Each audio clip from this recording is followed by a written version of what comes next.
This will be a course on DMEK, made simple for the beginners. If you see these two pictures, on your left there is DSEK done about 11 years back, on your right is the DMEK about 6 years back.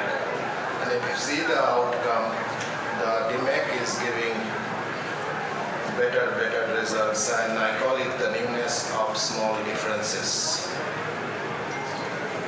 DSEK is always 80 to 120 micron more, but anatomically they are not perfect. Also visually we do not get the desired result of 6/6, or there are some problem with higher order aberrations. But if you see the DMEK it is perfectly anatomical, and the higher chances of getting 20/20 or more vision.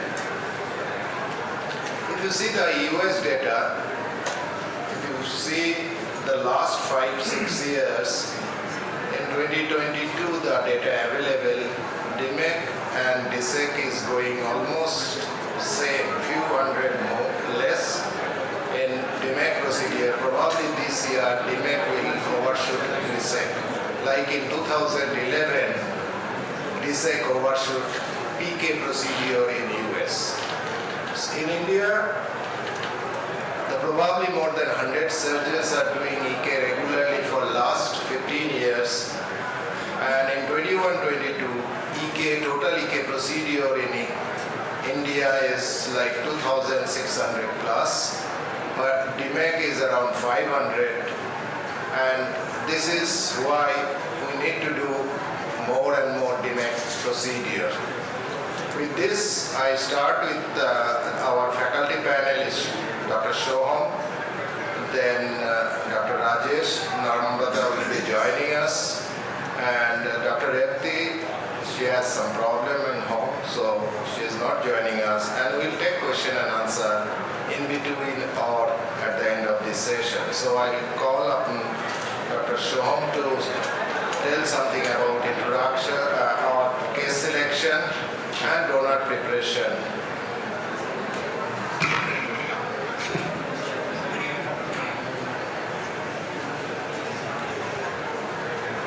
A very good afternoon, everyone.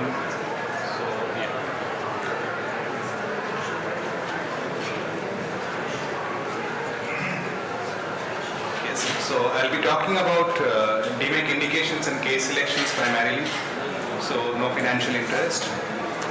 So indications would be pretty much similar to DSEK. Anything with an endothelium, non-functioning endothelium, you can do a DMEK. However, for starting out, you should have some of the more straightforward cases in mind. So something like this, a good PBK should be a good ideal case for beginners. Something with normal anterior chamber anatomy without much peripheral anterior synechia, or without an unstable IOL, without vitreous in the anterior chamber. So those would be a good case to begin with. Sometimes you see these sort of patients in the OPT where the visibility is very low due to a hypertrophied epithelium. So then you are on the fence whether to do a DMEK or a DSEK. So what you can do is take it up for a two-stage procedure, do an epithelial debridement first, and then you realize that the visibility is quite good, and then you can do a DMEK as a second stage procedure. With experience you will realize, or with anterior segment OCT you can realize that when the stroma is not looking not too much hyperreflective, then you can probably do it at the same sitting also. So epithelial debridement improves a lot of visibility and your surgical procedure can change. So PBK following TAS, not very much suitable for beginners because one, there is a lot of iris atrophy, sometimes you might have a non-constricting pupil. There is a lot of fibrin formation which prevents the DM scroll from unrolling very easily. And PI sometimes tends to bleed. These are more likely to have post-operative glaucoma, more rejections. You can do, however, these are the additional things to keep in mind. PBK with ACIOL or FAK cases, DMEK is possible if you have a good anterior chamber depth, and if the IOL has been there for a very long time, then you realize that probably even after your graft, the graft will do good for a long time. However, in case of unstable IOLs, better to do an IOL exchange, either a claw lens or maybe even a scleral fixated IOL. AFCD in eastern part of India, we see a lot of Fuchs patients. Almost more than a third of our patients are Fuchs. So these are very good cases. So it can be either presenting as PBK or as a primary case, in which case you might want to combine with the cataract surgery. So this is a little bit of a debatable topic.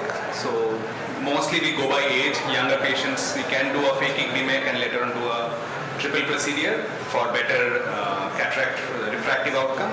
But if you are not feeling too confident about going and doing a phaco with a graft inside, you can always do a triple procedure. Post-fail grafts, again, post-DSEK fail grafts, this is again a straightforward indication. Remove the graft, you get a good visibility, you can do a DMEK. However, for post-PK fail grafts, a little bit challenging because the internal graft-host junction can interfere with the graft centering and unfolding. So though that is something you can see preoperatively with an anterior segment OCT, you can see how the anatomy of the graft-host junction looks like, and then you can sort of decide whether to do a DSEK or a DMEK. Post-therapeutic is more preferable for doing DMEKs because usually these are larger grafts, so your graft-host junctions will not be interfering much, but always make sure that they have a good anterior chamber anatomy. Post any endothelial dysfunction after a failed tube shunt or failed trap can be done, but problem is because of the air tamponade. Achieving air tamponade is difficult, and sometimes you might have to trim the tube so that it does not interfere with the graft unfolding. Other indications that we can encounter are the posterior polymorphous corneal dystrophy. CHET sometimes is difficult because of the low visibility. Aphakic bullous keratopathy, again, unfolding an air tamponade is difficult.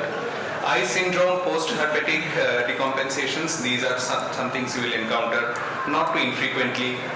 Again, surgically not too difficult, but you have to take care of glaucoma and herpetic recurrence in these situations. So more of medical management to be kept in mind. Contraindications would be something like this, where there is a lot of vitreous which might interfere with your graft unfolding. So better to do a two-stage vitrectomy, SFIOL, and then a stage procedure. Something with very poor visibility or say like an unstable IOL, better to leave it or do it like a DSEK procedure. And things like this also, CHED with like extreme poor visibility. So this again you would probably prefer doing a full thickness graft. So indications, if you look at it, Western world, primarily it is a Fuchs dystrophy followed by post-cataract edema and failed grafts and then the miscellaneous causes. However, in India also, overall if you look at the publications, it follows the Western trends. It's the reverse of the Western trend, sorry. Like Fuchs and PBK are reversed, but in our part, Eastern India, Fuchs is almost 40% of our patients and PBK makes the bulk of the patients. So ideal cases, PBK and Fuchs dystrophy would be the ideal cases for beginners.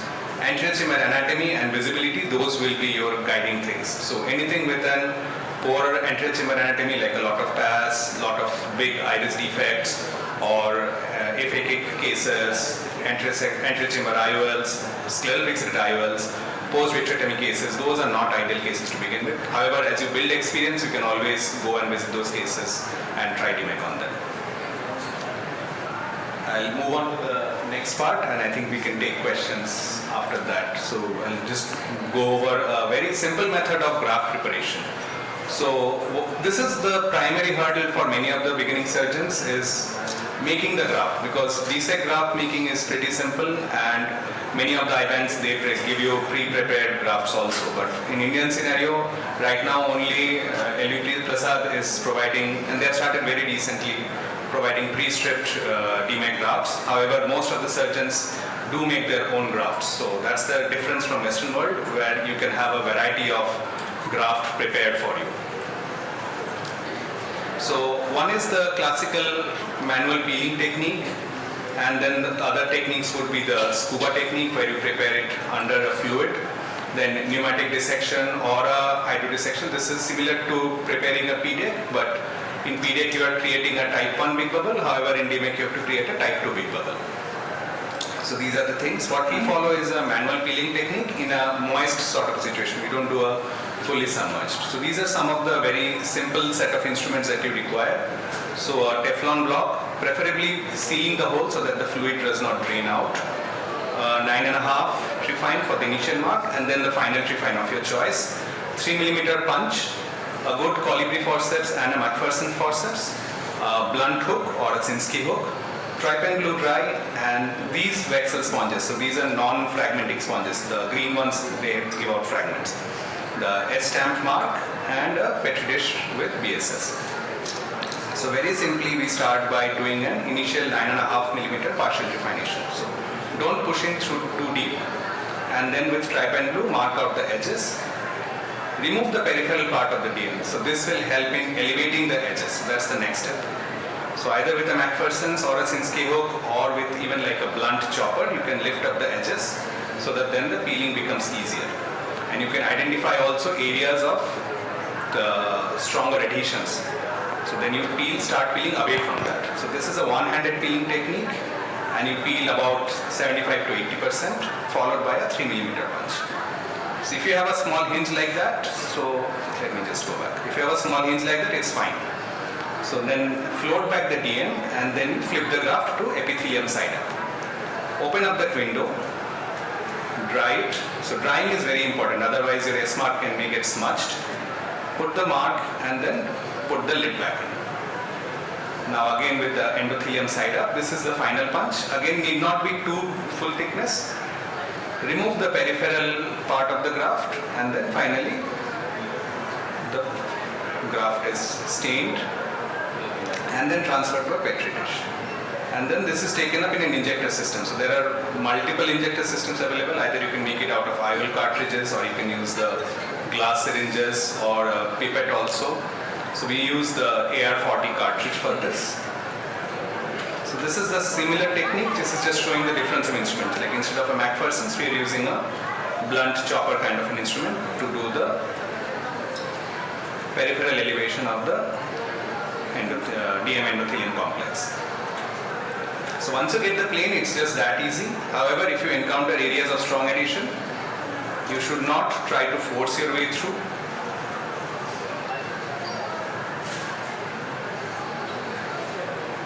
And then once this is complete, then you can take a McPherson's forceps and just peel it. So while you are peeling, keep your eyes on the peripheral parts, because that's where all the radial tears can happen. So you should keep a watch on that, be very vigilant. Anytime a tear happens, stop immediately. And then we come to the rescue technique. So as you can see, while peeling is happening, look,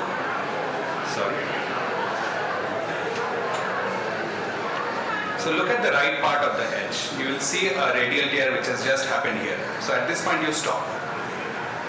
You see that? So if you keep continuing, that tear will extend to the center. So what you do is you just make it into a complete sort of Nike sign or a tick sign. Make it meet the edge of your initial trepanation. So now again, it will not extend centrally. So then you can continue with the rest of the peeling process.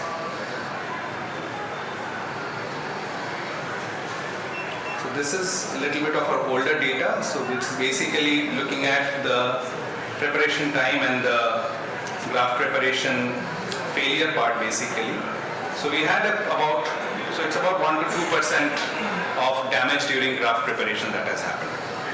So it's not that the tissue is lost entirely, it can still be used for, if it happens during the initial phase, you can do a smaller trepine and use it for PK or DALC or therapeutic PK also.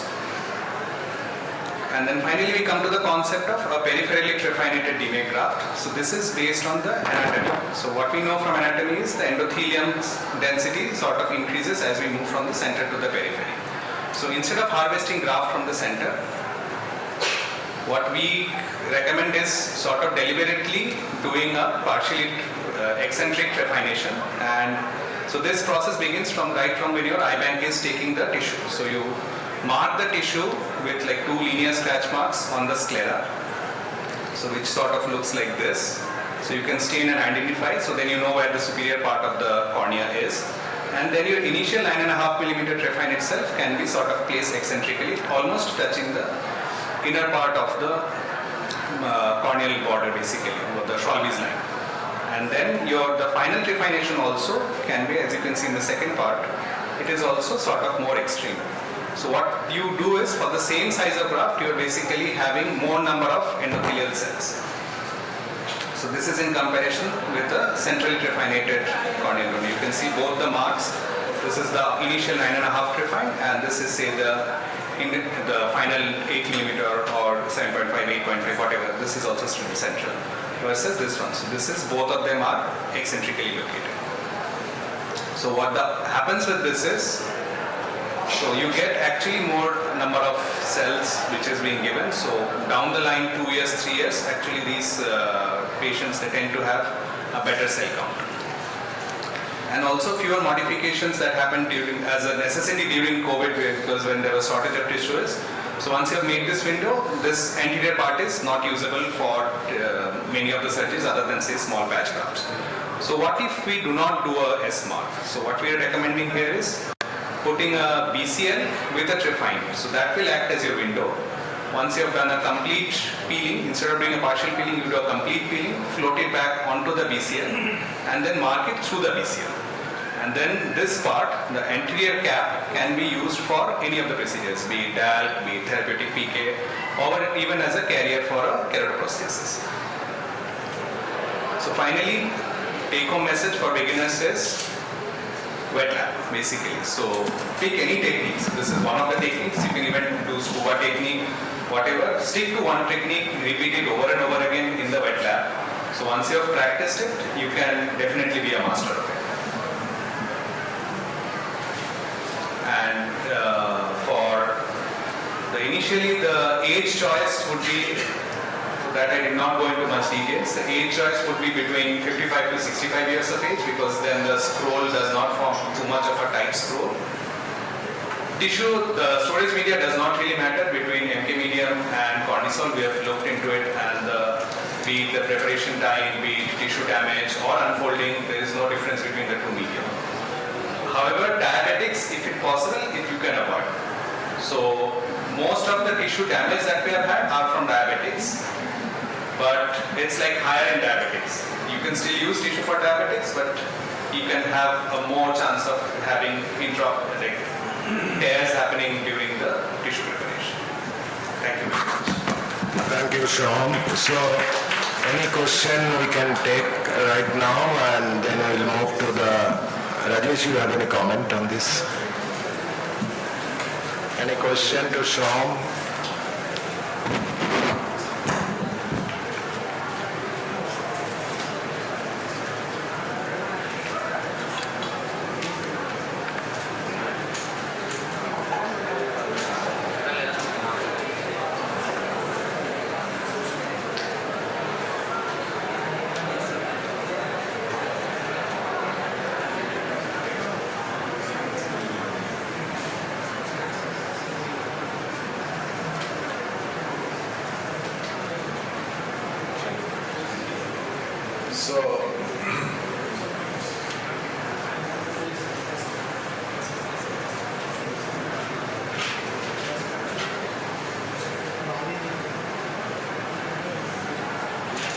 So next part is the basic steps.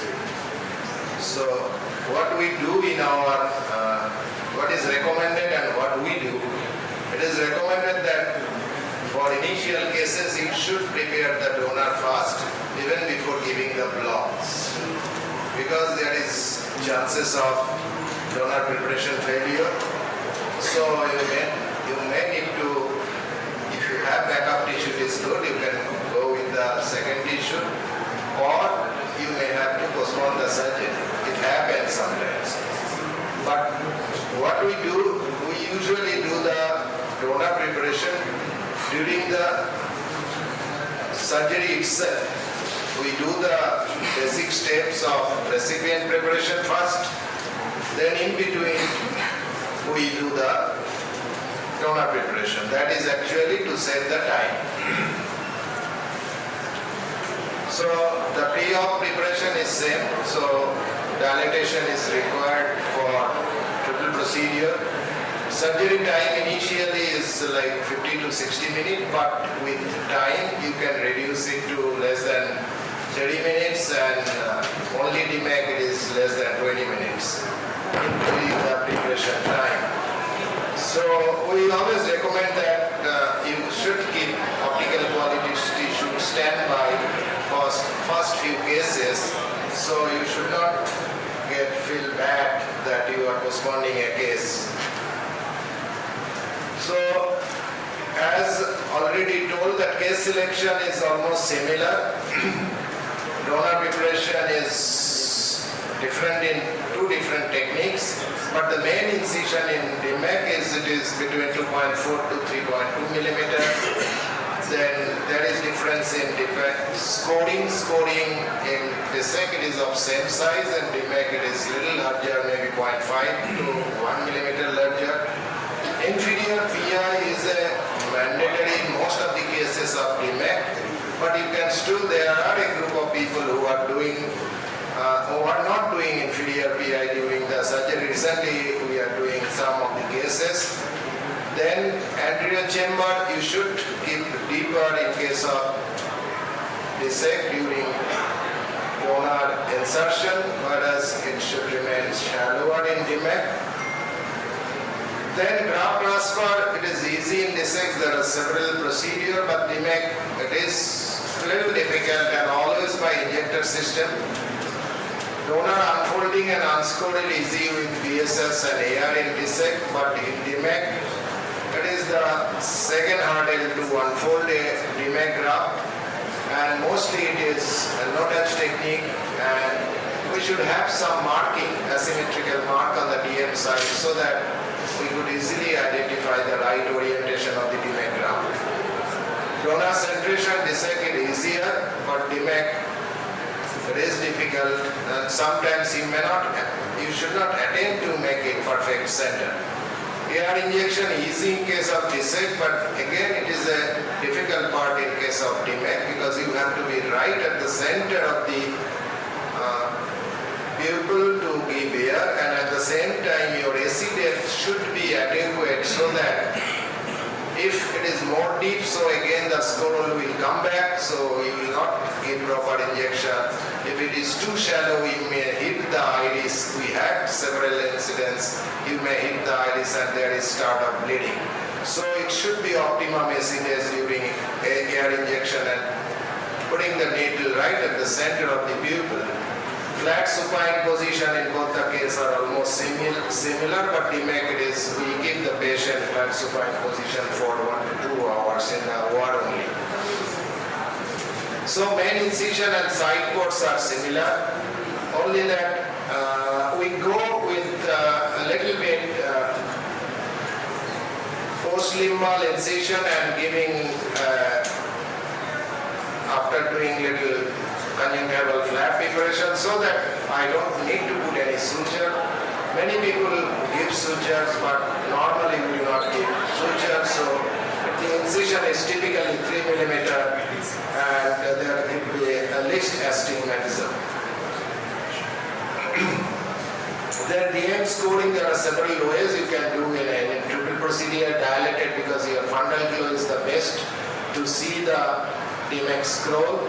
You can use the AR, the right hand side. The AR is also the visibility is very good, excellent visibility, and in DMEK it is very much essential to see that whether you left any tidbits of DM tissue on the back surface of the cornea, and also always there is trypan blue staining with the Hilon in the anterior chamber. Hilon, no financial interest, so you should be using cohesive viscoelastic so that you could remove all the viscoelastic. And if you are using a triple procedure, you must go in the back to remove all the cohesive viscoelastic before making the pupil constriction with pilocarpine or carbapol kind of thing. So inferior PR you can do it from externally, or if the patient is very clear cornea, I mean the central edema, you can do in the few days before as a ER PR, or you can use a vitrector to do in the low setting, low volume setting, and you just do a 2 or 3 foot pedal stepping, you can achieve a very good peripheral iridectomy. But it tends to ooze in 30 to 40% of the cases, so you need to give AR tamponade to stop bleeding. So this is the point actually, you need to give AR tamponade for 4 to 5 minutes. So this is the time we prepare DMEK graft. So we set the time, at the same time there will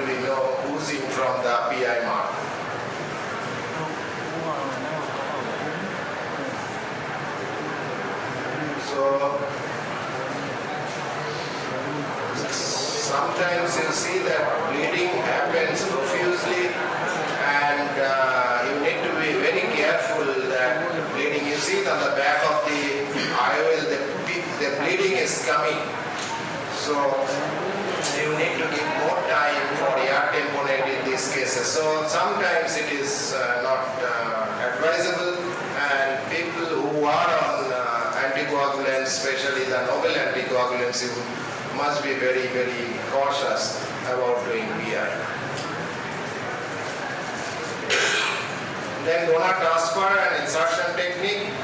Donor transfer, there are several kind of injector system available. So some are plastic, some are glass. You know that modified Jones tube, pen pipette, a quarter cannula is there, and also there are IOL gurties or ICL gurties or endoject injectors are there. Concept of endo in or endo out, pull through technique, and there are some like DMEK endoglide is also there. So my view is that some techniques are easy, some are difficult. Some techniques may be better in terms of endothelial cell loss. Glass cannula, what the literature available, may be slightly better than plastic, but probably the principle remains same in most of the cases. Consider the cost and time factor and choose a technique which is consistent in your hand and the best outcome. Then master it. Ultimate goal is ease of unfolding and less cell loss. This is the homemade injector system I am using for several years. This is the cartridge of AR40 of sensor multi-piece lens. Still it is available. Sometimes they are out of market, but if it is available you can use it. You can use other. This is the simple, every day you can use a new cannula for loading the drug in the cannula, and this you just take a syringe of, I usually use 2cc syringe, and again I am a little bit obsessed about the syringe because the syringe, if your push is not so smooth, sometimes it is jerky, you must avoid that syringe. That means your problem of unfolding will be there. So as I told earlier, before donor transfer, thorough cleaning is essential from the elon, or also from the surface. Anything is there, like blood clots, fibrin threads, anything. So you must also remove a little bit of air which is there, because it always hampers for your initial unfolding and initial transfer. So small air bubble, you remove it, make the AC little shallower, and then you inject the air. This is available in YouTube, and you must see this YouTube by Peter Geldman, and they are propagated this type of scroll while they are inside the anterior chamber. But we see it differently from the outer side. When in the petri dish, I see the type of scroll, like on the extreme right, you see that it's very tight scroll, whereas in the below it, there is no scroll, it is a flat DM. So in each case, the property of unfolding is different in each case, so you need to know. And there are little, I always try to see the S mark, and you can also see the open up. So anyway, whatever you are practice, you can do it. So you will try to see the S mark within the cartridge, and accordingly, so what is this appearance? Accordingly, you go in and put the, we always inject with the bevel down position of the cartridge, and if it is the open up position, or if you could see the ace is the right position, so just open it. It just open it very nicely, and by few strokes, and from the side port, the migration of fluid also open it very nicely. So in few stroke, and then you have to check the S whether it is right or wrong. It is just like opposite. You go in and you rotate the cartridge inside, and again you will try to see the open up side, and again with the stroke of your simple cannula, or one cannula, one iris repositor, two iris repositor, two cannula, you can give little air and you try to see the AC is wire at correct orientation or not. So check always the air bubble in the cartridge, and you see that there is a tendency to eject out of the graft. So there should not be air bubble in the cartridge while injecting it, and then if it is there, you first remove the air bubble, then you make it unscrew. So release fluid while injecting. This is also important. As Rajesh has a very good video, he will show it. So while injecting, you can feel there is a build-up of pressure in the anterior chamber. So eject some fluid from the side port, your left hand is free, so left hand side port. And also at the same time, protect the main wound with your either cannula or the forceps, and then it will open very easily. Just one or stick, few stroke, and it open very easily. These are all real time, no edition. Edited has been done, so sometimes it is very smooth, sometimes it is not so smooth. See that this is the perfect scroll, as I was saying, that open up, the V open up. So these are the scroll. Unfolding can be done very quietly with releasing of fluid only. You don't need to tap. Fluid releasing from two sides. You see the graft is opening. So it is basically opens up like this. And when it's opening, just roll it, no tapping movement here. You see that it opens up, and when you are doing much more and more, and you know that you are in perfect position, even without S-mark, you can be sure in most of the cases that you are in a right position. So this is also if you see that sometimes it opens like this, there is a little gap, and you see that this is a perfect type of screw like this, and if you tap, fix at the center. So you tap at the center, so it will open both sides. So you just press at the center, one side you just open it like that. So the configuration of the DMEK scroll inside the anterior chamber will tell you how your tapping movement or side port ingression of fluid, which side port you will be utilizing.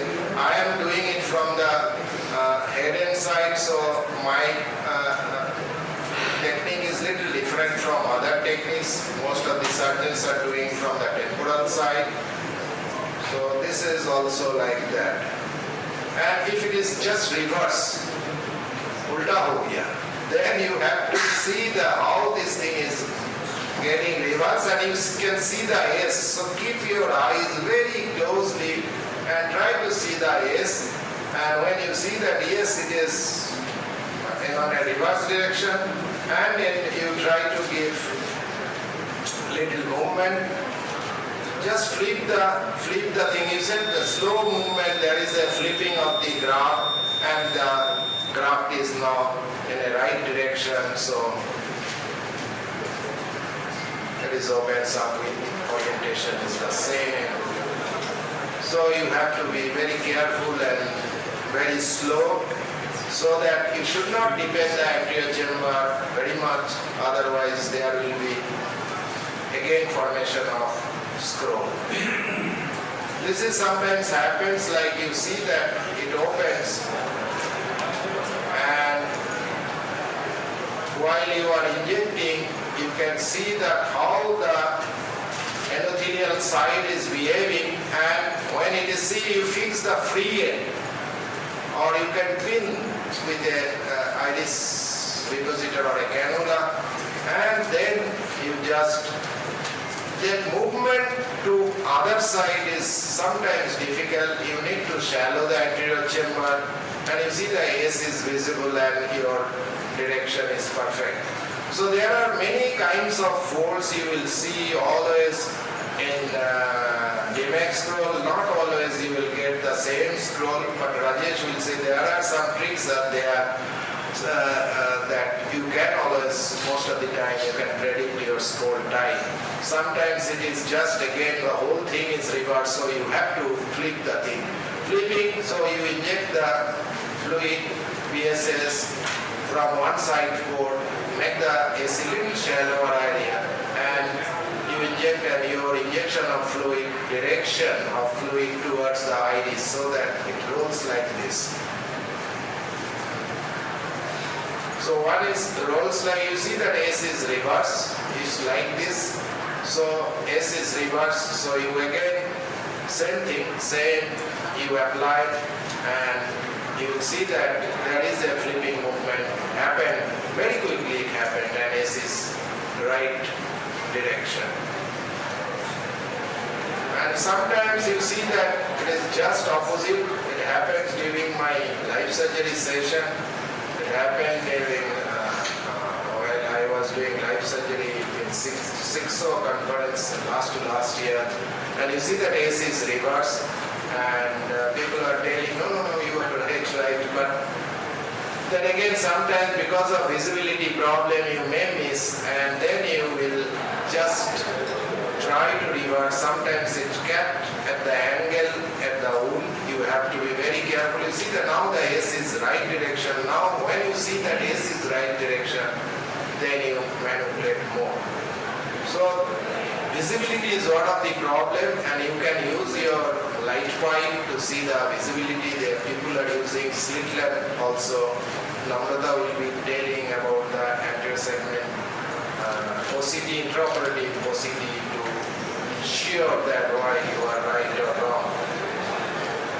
Tight scroll this much, this is a 27 years old, and tissue, and so tight it is very difficult. I push it very firmly so that it opens little, and once it opens little, you go slowly to open it further.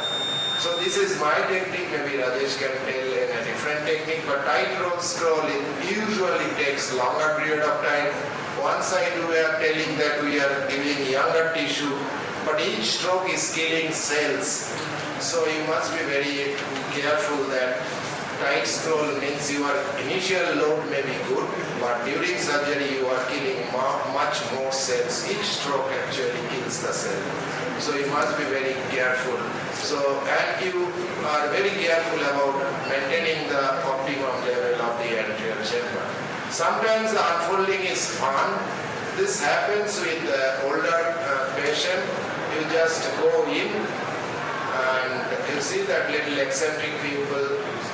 PI is also not proper, and you just unfold it, just unfold like that. So it is fun, and it is 50-50. So you may get it in right orientation or if it reverse orientation, but if you take a older tissue like 80 years and above, we have already published it, yes, 80 years and above, you can use it with good results. And those are the cases where you have a flat.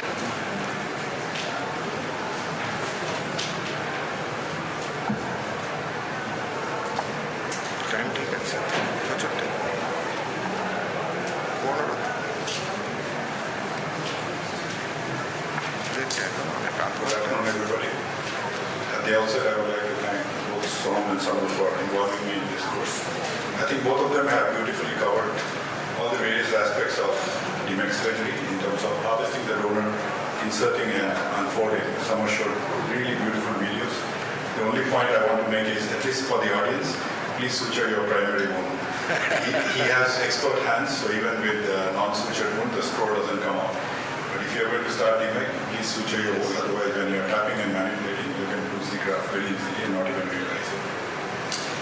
We heard about the various type of injectors which are there. You can make ones with a lot of the IOL cartridges, but worldwide, most people now prefer to use the glass injector for inserting the donor scroll.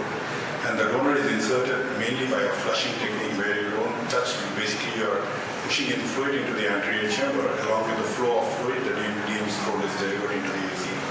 And when the scroll is folded like that, we try to always identify the tip where you see the V pattern, the open end of the scroll. You try to, that should be facing towards the surgeon and not towards the iris.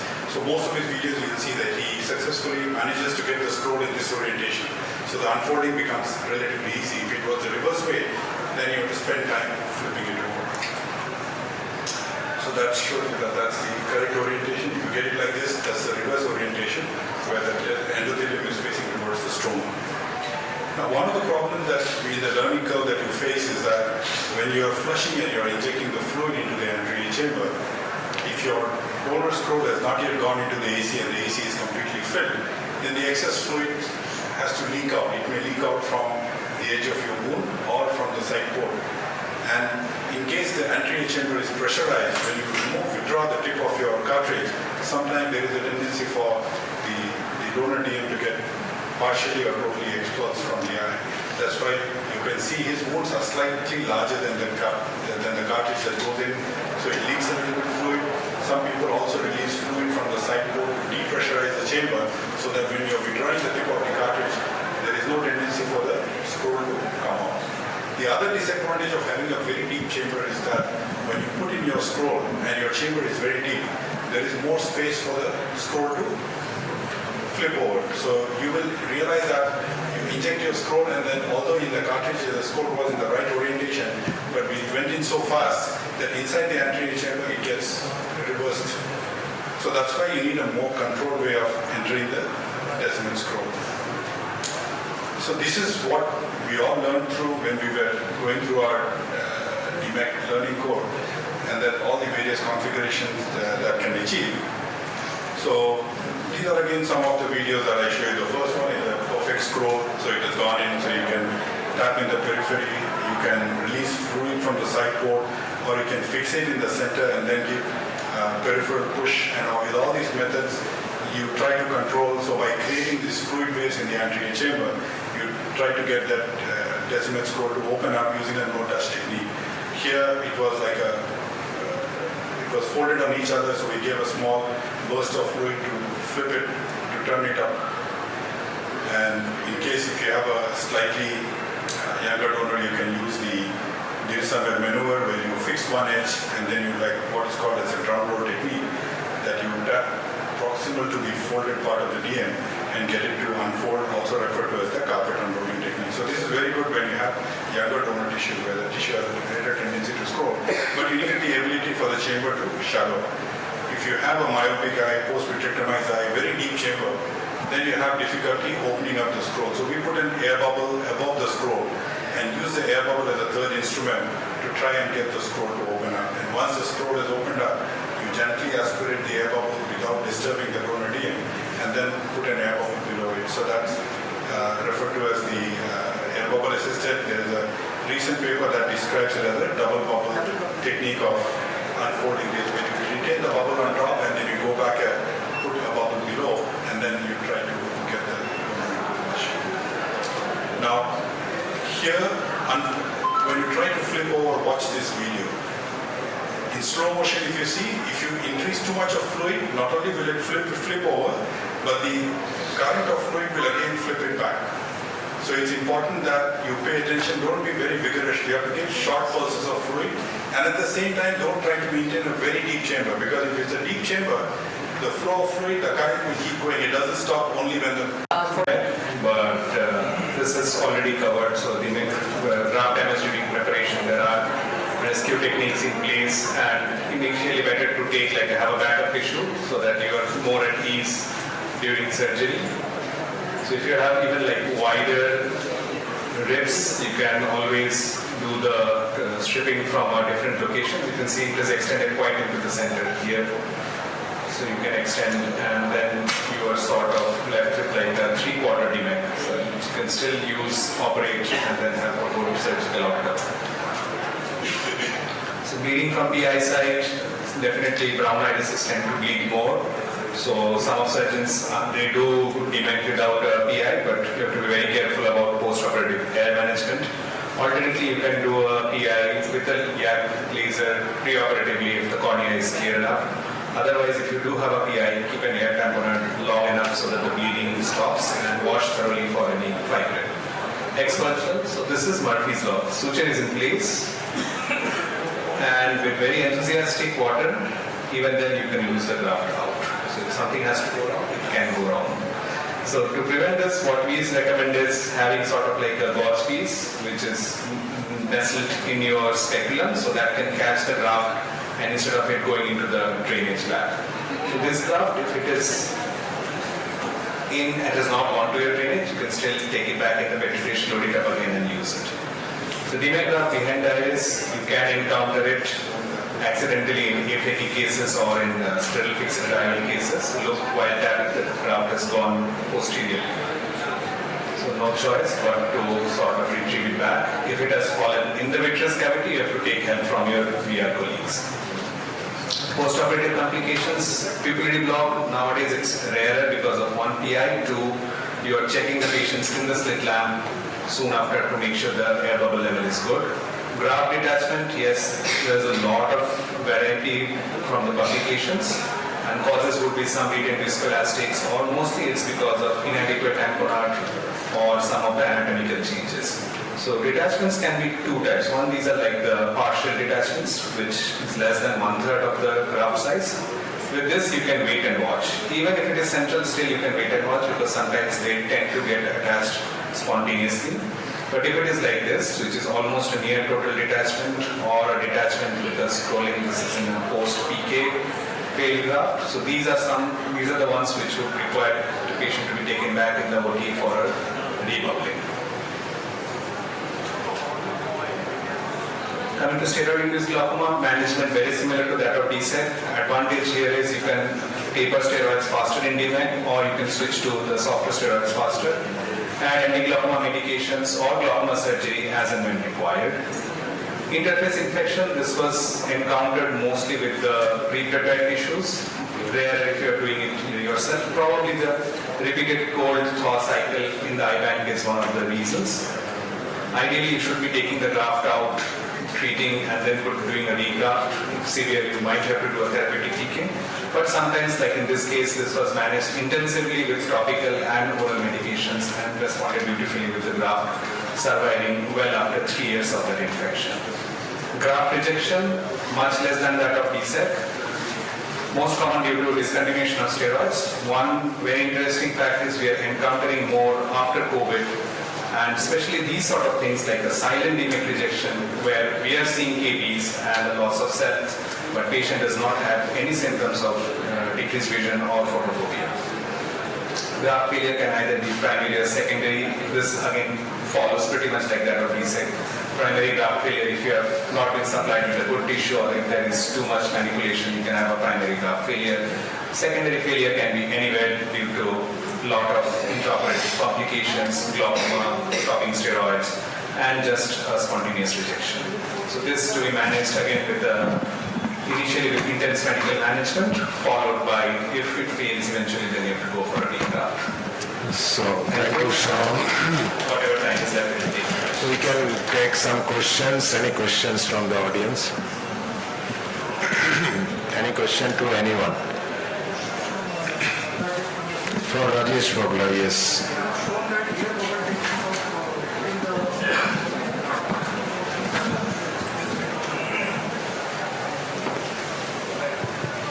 So one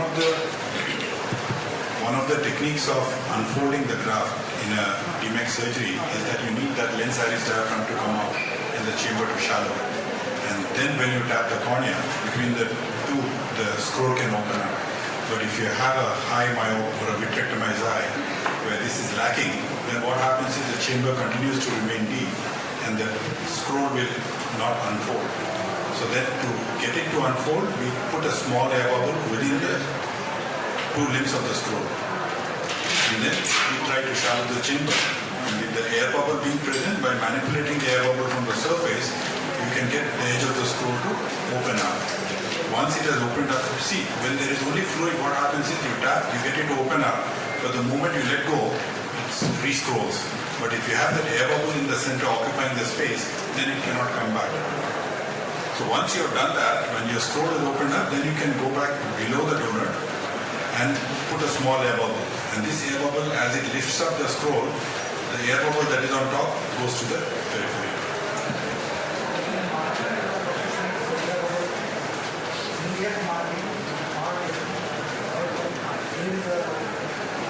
Oh, that is for the donor, you mean to say? Yeah, so that is a technique described by Megan Stryko. It's there in cornea. So what you do is, like you have taken this tissue and you peel it 50%. let it remain folded. Then you go with a 30 gauge cannula and in between these two screws, you put an air bubble. The air bubble lifts it up. You have the air bubble here to dry the surface, then you can go and create a F-stand there. And then you float it back. So thereby you don't have to make that 3 mm punch. So I do that. Once it is free here, I take up this part. And then I take this whole DM onto a contact lens and I just punch it out. So I don't have to make a 3 mm opening in that. So you can use that tissue entry. You can then be used for a dial or That is actually during COVID era, everyone are using this. White-based tissue. You can maximally utilize it. That's how I routinely mark without the stand. But if you are starting off, I would recommend that initially you do that 3 mm preparation and do it because the less number of steps you have in donor preparation, the better for you. And even if you want to go one step better, I would recommend use a pre-stripped donor tissue, which LVPI IBAN is giving. Because I did try out some of the tissues what they sent to me for evaluation. So that makes it, one job is easy, Otherwise your biggest fear is if I get a tissue and I'm preparing it, what if I damage it? But if it is already pre-prepared, then you have to focus only on surgery. For all your dark cases, practice the DM stripping like what you prepare for DMEK. So that gives you the confidence so that when you're doing for a DMEK surgery, you're not, otherwise that becomes the most difficult step where you're really struggling to do that. So, any